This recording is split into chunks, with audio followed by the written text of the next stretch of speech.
So this is the way I interpreted Knuckles' brief: timeless partnerships between client and strategic agency partners. You know, it's actually great fun working with very competent people. People who are honest, people who are very loyal, people who have the right attitude and skills. Their bounty of success is so unlimited. Getting them during the beginning, middle, or even at the end of their career is fantastic. And it matters the most. I'm talking about this because I really believe marketing communication is people business, and that's where I wanted to start. And it's people business, and identifying truly competent people is possibly the starting point and building block of any timeless partnership that's going to happen between the client and the partners. There are two challenges. One, in terms of the relationship between the client and the agency. Our world completely revolves around perceptions and ideas. It's completely about abstractions. And hence, the relationships can be a little volatile sometimes. The decisions are very subjective. So the relationships can be volatile and sometimes even emotionally charged. That's on one side. On the other side, as Shiv and Anand have already talked about, is the new reality which is creeping in, which is actually changing the rules of the game. All the fundamentals are getting changed. It's disrupting business models, and it's also disrupting relationships. So finding the right people, the truly competent people, is possibly the most important thing for us to do. And there are two important challenges, one in terms of relationships and the other new reality to handle.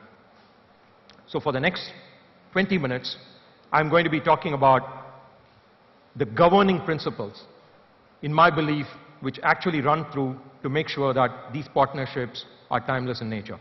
And these governing principles are based on marketing in the new reality, and these governing principles are the ones which is not only talking about the ways of working, but also the real fundamental truths and the interpretation of what marketing means in the new reality.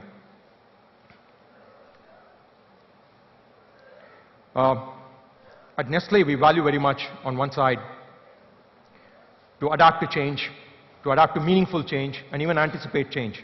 But on the other side, we want to be calm and resist all kind of industry assertions that everything has changed and all the old approaches have to be thrown out. So, in my opinion, the point about not abandoning the fundamentals and adapting to the new reality is possibly the most important skill set that both the marketers as well as the agency partners need to have. And that is going to be the building block of something which is much more fundamental.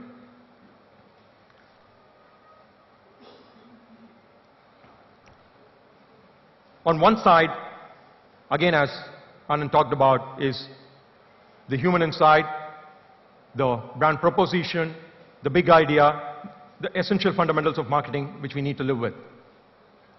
And on the other side is the consumer engagement services, which is essentially the digital acceleration team that, as we call, which is essentially a group M venture which sits inside Nestle, listening, engaging, and inspiring with all the digital comments which are happening. Capability building, building capabilities in the new areas of technology, and the innovation outpost which connects brands to technology. This whole framework is what we call brand building the Nestle way. Every organization have their own interpretation of it, but this is our own distinctive process by which we build brands. The most critical thing is all stakeholders get into this process at the starting of the game. Earlier you start, there is a much higher chance the creative and the media effectiveness and efficiency is much higher. With this as the way of working, which is again what Shiv talked about, as the way of working, as a framework. But what is important is, what are these fundamental truths which are going to be driving this ways of working? And I'm going to talk about, again, 5 fundamentals. And these fundamentals do 3 things. One, it gives a perspective on every marketing challenge, which is there today on this new reality, number 1. Second, the consistency of work that you will see across agency partners. And 3, you are able to deliver desired results. People are not just buying into products. They are buying into products. They want to understand who is the corporate behind them. They want to understand what are the values of these corporates. They're questioning the values of these corporates. And we believe that the corporate brand is an extraordinary strategic marketing tool and not just a communication tool. So one of the fundamental principles that we started was in trying to put and bring alive the corporate promise of good food, good life. I'm going to show you a piece of content. We just liven things up. And this content is one of the flagship content which has been made of the various things that we did in bringing this corporate promise alive. What it does is, one, puts the corporate brand in a different pedestal and all the children brands as an association back to the corporate brand. Can you play this, AV, please? All right.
अच्छाई खाने के जरिए जब जब share की जाती है, दिलों को पास लाती है। इसलिए हम अच्छाई मिलाते हैं हर चीज में। Nestle, good food, good life. The second fundamental I wanted to talk about is consumers, media audience, and shoppers are fabrications of our industry.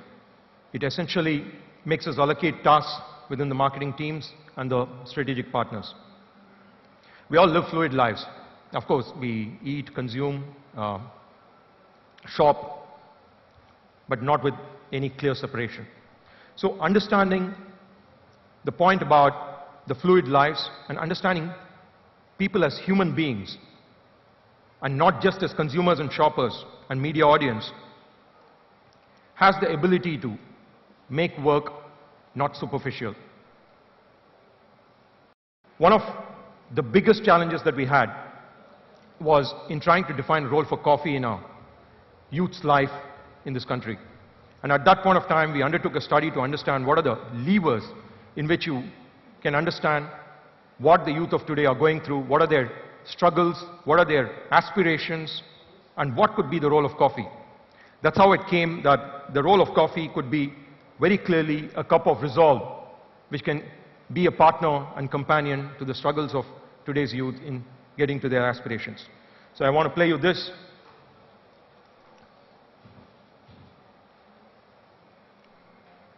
Which is one of my favorite.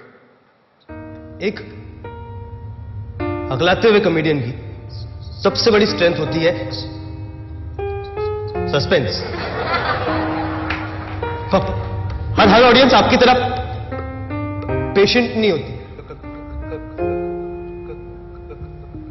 मैं अटकता हूं, वो खिसक लेते हैं। Sorry sir.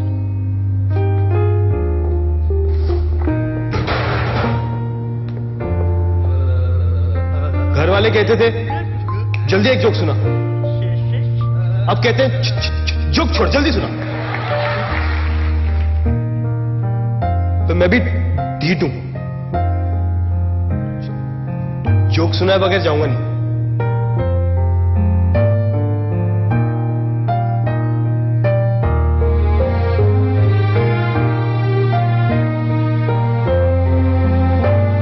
तो मैंने दोस्तों को समझाया, टाइम लगता है यार बफरिंग में।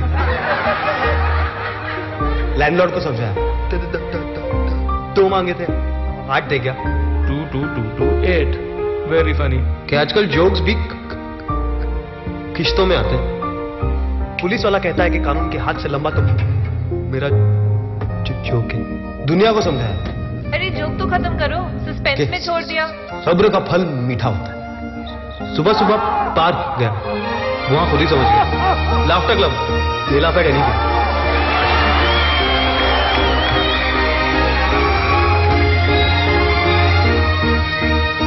थैंक गॉड फॉर कॉफी, इसने मुझे लगाए रखा और आपको जगाए रखा। My name is Rishi. Let's get started.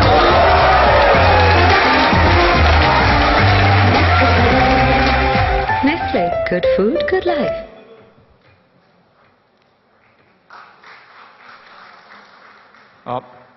The third point is numerous studies, and intuitively we know that content quality matters the most and not the platforms.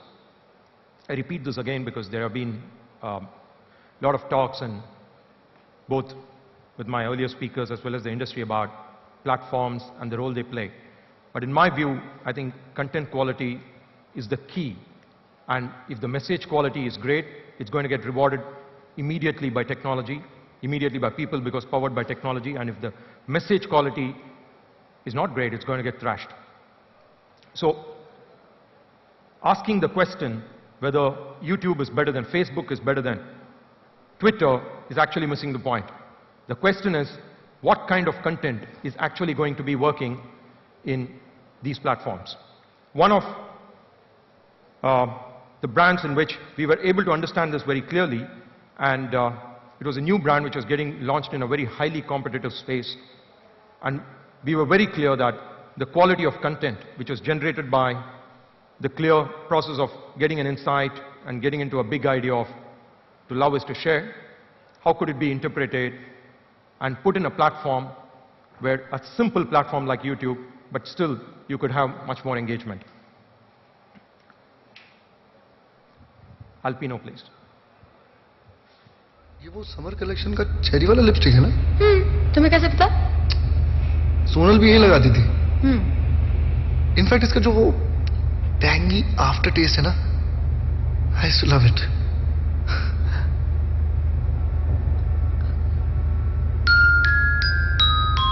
No, ये भी कोई शेयर करने की चीज है? शेयर ही करना है तो try Nestle Alpino. 2 chocolatey bonbons with a delicious creamy center, each with a message of love. Nestle Albino. To love is to share. Nestle, good food, good life. Baby superb लग रहा है। बस अब वो पंख के पास ना स्टार्स करा ले। I don't like stars, यार। अरे अच्छे लगते हैं यार, trust me I am telling you. Rahul है ना, उसकी गर्लफ्रेंड ने सेम टैटू यहाँ पे कराया हुआ है। और अगर पास से देखोगे ना बेबी, तो पंख के साइड में से छोटे छोटे छोटे छोटे क्यूट स्टार्स है यहाँ पे, इतना अच्छा लगता है।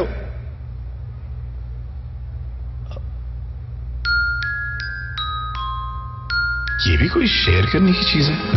शेयर ही करना है तो try Nestle Alpino. 2 chocolatey bonbons with a delicious creamy center, each with a message of love. Nestle Albino. To love is to share. Nestle, good food, good life. Did you see the hidden videos in this commercial? No? Then click here to find them.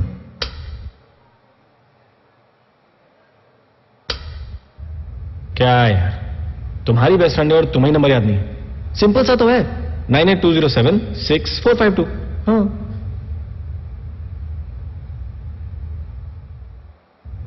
चलो अच्छा हुआ तुम्हें gift ठीक लगा, वरना dad सोच रहे थे कि जो शर्ट वो नहीं पहनते वो कौन पहनेगा।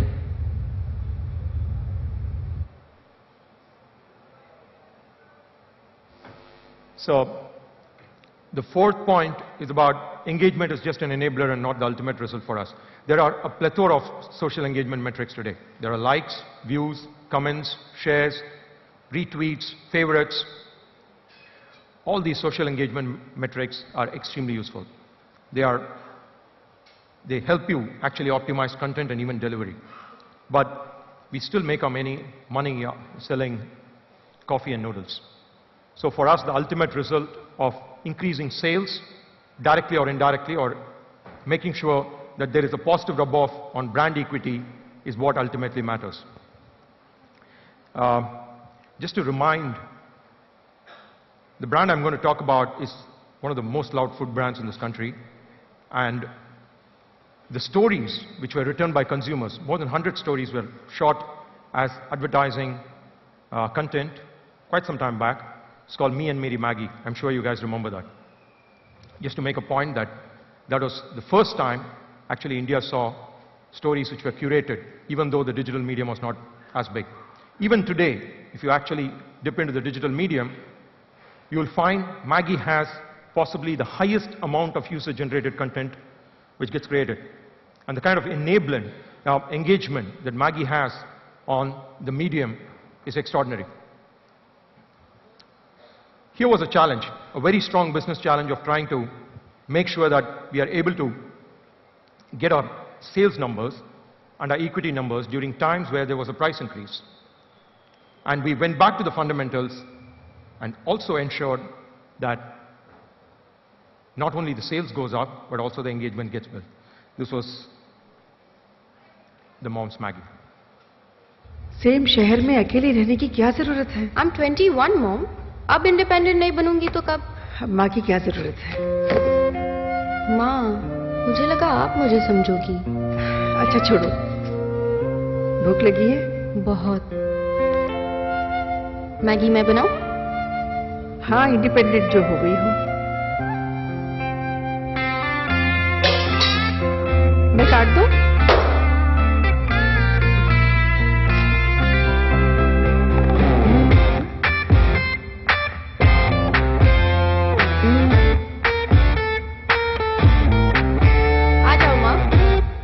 जरूरत है सब करने की, भूख लगी तो घर आ जाना।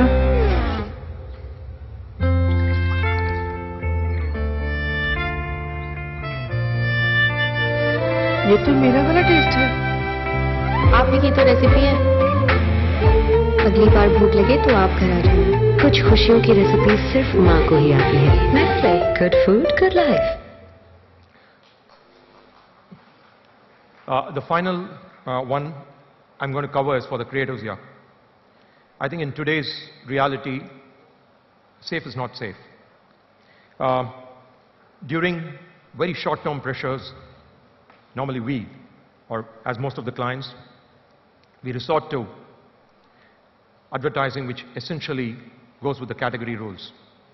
We try our best to say that on one side is creativity and the other side is effectiveness. So let's make something effective, make it play the category rules, show enough of the product, and you're sure to win. On the other side, if it is going to be very creative, it's not going to sell the product. In my opinion, it is wrong. In opinion, where, in my view, safe creativity is boring, flat, gray, and even uninspiring. And in today's digital age, it's not going to cut the clutter. If creativity is not going to deliver to the strategic intent and make it emotionally powerful, and it's surprising and share-worthy, I don't think it's going to work in today's age.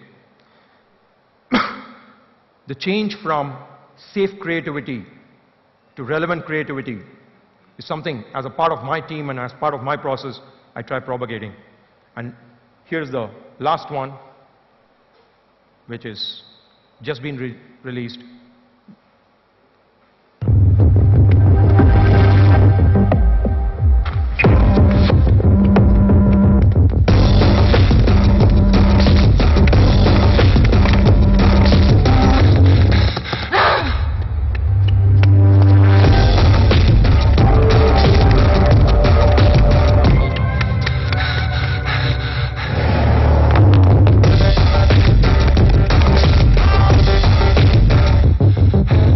Your unfit past catch up.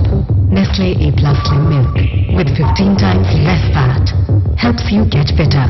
Nestle, good food, good life.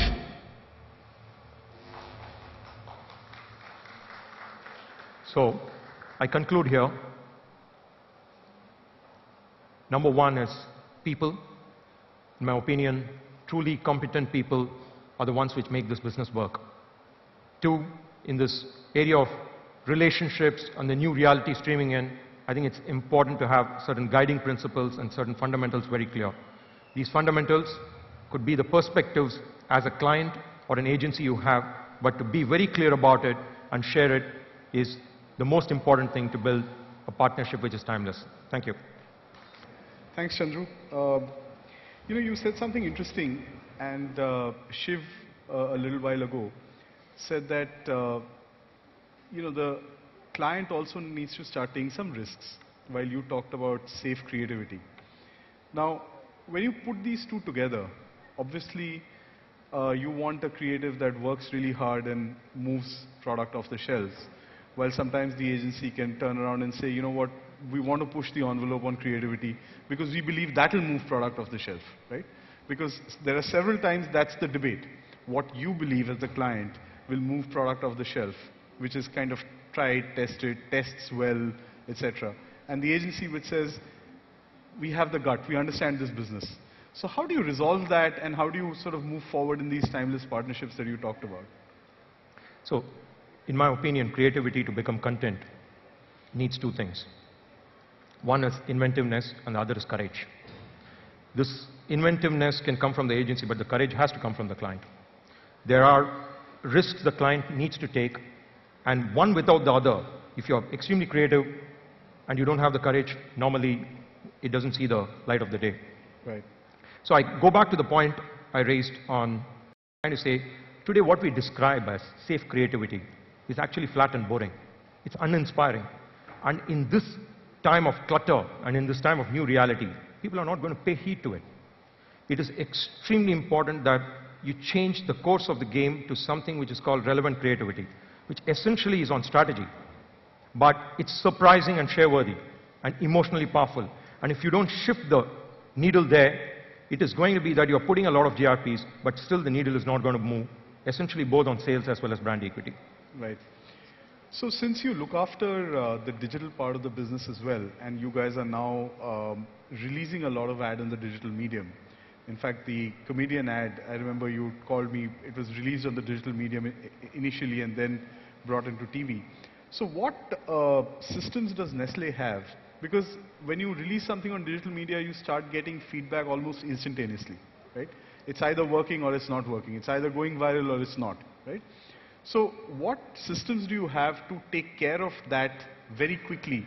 And if it's not working, do you go back, remake it, junk it? I mean, what kind of systems do you have to be proactive about that? So the way we see digital is in three parts. One is strengthening brand campaigns. Right. Two is capability building programs. And three is something called an innovation outpost. The question that you are asking comes in the first part. Group M runs the digital acceleration team for us. As she was also trying to describe, we were pioneers in that. We were pioneers in putting together a team which essentially listens, engages, and inspires. Listening is a very simple module on what you're talking about. You are putting a content on digital medium, and within seconds that you know that this is what is happening in the social network. Engaging and inspiring is the next part of the medium. So you need to be ready, one, in terms of the reactions that the content can have, for which you need an extraordinary backend team. And two, you also need to make sure that with the inputs consumers are giving, is there a way that you can actually turn it out and give something more? The Kit Kat example, which Shiv endorsed, is a Nestle brand. And when the iPhone 6 was launched, we immediately went there when we listened to see they were talking about not bending, and we said Kit Kat breaks and not bends. So it's one which is a system and a structure together, which is the digital acceleration team, and two is the people who continuously are monitoring and generating content. Right. So there are two questions from the audience. One says, if you have to choose between relevance and differentiation, what would you choose? No, first of all, I would see what kind of category and what kind of brand I'm playing in. Because between relevance and differentiation. I mean, according to me, you don't need to choose between the two, but if you have no, to. I think in terms of Nescafe, we chose relevance. You know, the content was not made just because it's going to be differentiated. It was very clear that the youth of today are actually independent, and they have their struggles, everyday struggles which they're going through in order to get their dreams and aspirations. We just wanted to be relevant to them. But if you see in a completely different category like Slim, we wanted to be very, very different. Because if you see the competitor, it pretty much occupies the complete space. And if you have to be making any kind of sense to the audience, you need to be extremely differentiated. So I would choose between brands and category and study it before making this choice. Another question from the audience, it says, Bhook Lagi Mummy, which has really been a Maggie property for a long time, to Bhook Lagi Beti. And this person wants to know, did you face a lot of internal objections when you sort of made that shift? Who's this? Yeah. He's the guy. Yeah. Mummy, I'm Hungry is actually there on the pack. Today, before we actually stepped into this campaign, Mummy, I'm Hungry was possibly the quintessential point about Maggie. We took it onto the pack. The whole idea was based on Mom's recipe. And actually, the advertising that you saw there is the Mom's recipe. It is just that in this new age where there is very clearly a move from tradition to independence, we wanted to place Maggie at the center of it all, but still be very clear that it is the transmission of value that has happened from the mother to the kid. So, Mummy, I'm Hungry is central to Maggie. It's even there on the pack during this campaign. The advertising content is just a transformation and telling the story in a little more contemporary way, which connects back to the audience. Great. I know you have to be on a call sometime now, so I'm going to let you go. Thanks again. Thanks for your time. Thank you. And Thank you thanks so for much. those lovely creators. Thank you.